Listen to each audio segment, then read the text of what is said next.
Olá pessoal, tudo certo? Hoje então nesse próximo vídeo nós vamos falar sobre as aplicações dos índices físicos. Esse é um conteúdo de mecânica dos solos. Temos outro vídeo aqui no canal explicando um pouco mais a parte conceitual, mas para que a gente possa utilizar isso no exercício, aqui a gente tem uma pequena revisão.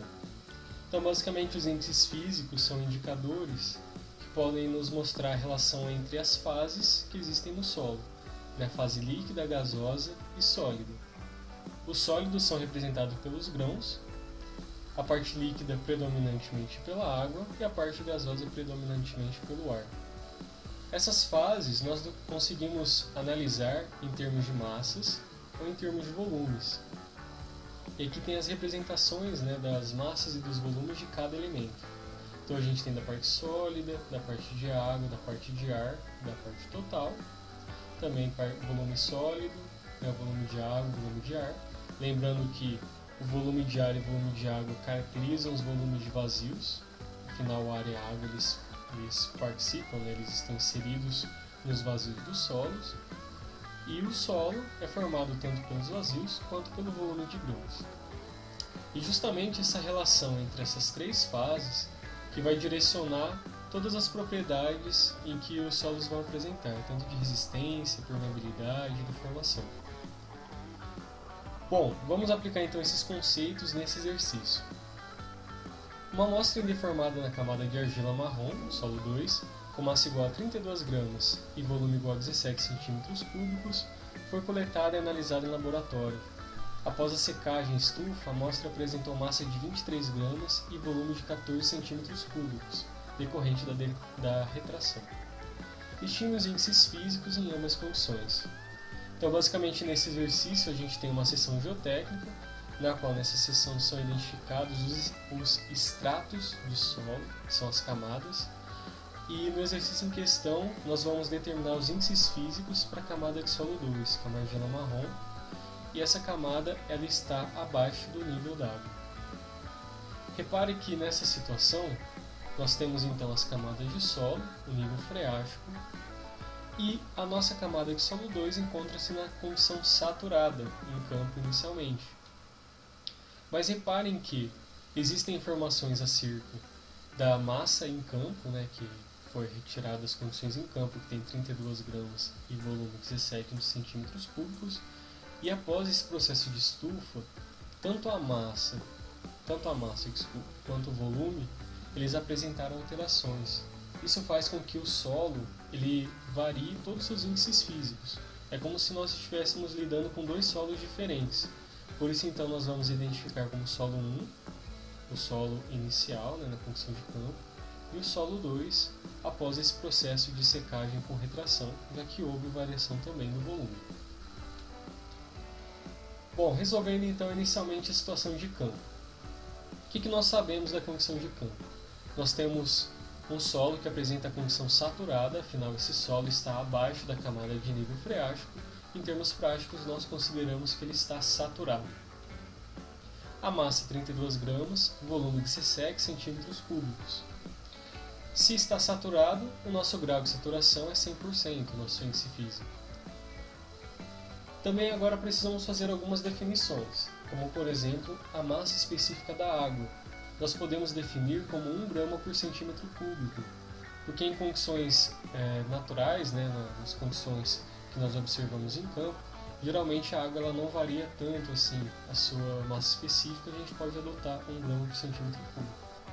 Da mesma maneira, não foi informado no exercício nenhuma informação sobre a massa específica aparente dos grãos, dos sólidos do nosso ROS. Quando isso acontece, nós podemos estimar, porque o ROS em geral varia entre 2,5 a 3 gramas por centímetro cúbico, sendo mais comum, mais frequente, 2,7 e 2,8. Nesse caso nós vamos adotar 2,8, que é uma massa comum para argila.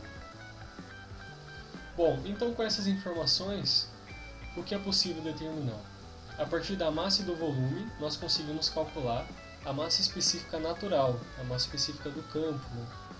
Nesse caso, vale 1,88 gramas por centímetro cúbico.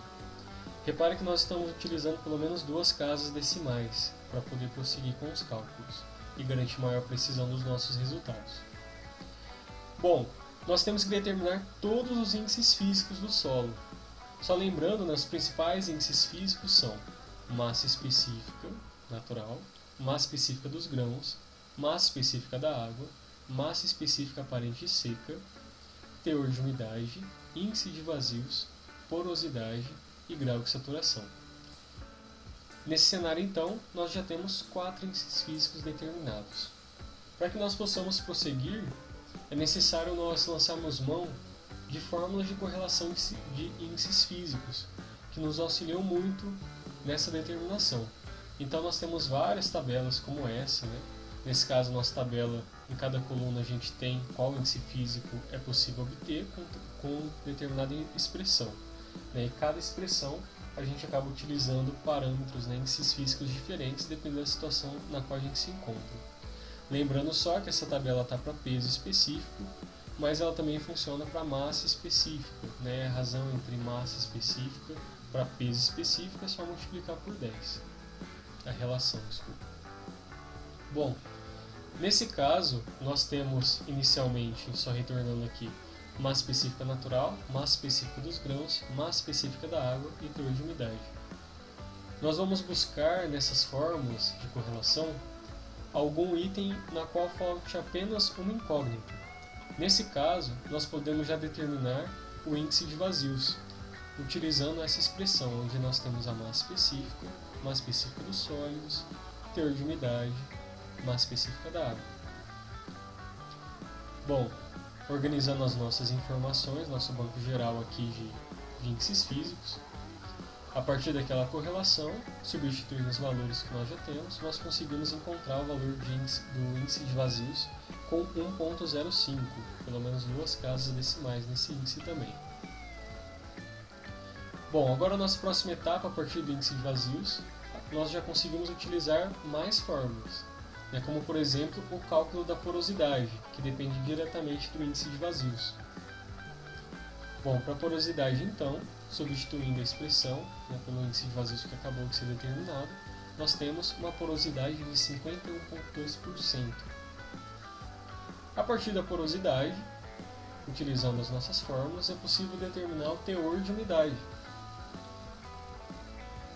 utilizando, por exemplo, o cálculo com o índice de vazios, grau de saturação, massa específica da água e massa específica dos grãos. Fazendo a substituição, nós chegamos no valor de 37,5%. E agora falta apenas determinar a massa específica seca. Existem várias expressões para determinar a massa específica seca. Aqui eu recomendo que a mais comum é nós utilizarmos essa expressão que relaciona sempre uma razão, ela mostra para nós uma razão entre o conteúdo seco e o conteúdo úmido, seja massa específica, seja peso específico, seja massa de solo mesmo. Então a massa específica aparente seca, para nós obtermos, basta dividir a massa natural, né, específica natural, por 1 mais o teor de umidade, obtendo então uma massa específica aparente seca de 1,37. A partir então dessas expressões, é possível determinar, foi determinado todos os índices físicos para a condição saturada. Agora nós vamos determinar para a condição seca, após estufa, né? Após essa propriedade de retração que sofreu esse material. Bom, só relembrando então, o processo é o mesmo, só que na condição de estufa, né, pós-estufa, a gente não tem a presença da água, toda a água ela foi evaporada, fazendo com que a massa diminuísse, e no caso, esse material também sofreu uma variação no seu volume, fazendo com que ele apresente outro comportamento. Por isso nós isolamos, né, classificamos como realmente sendo um outro tipo de solo.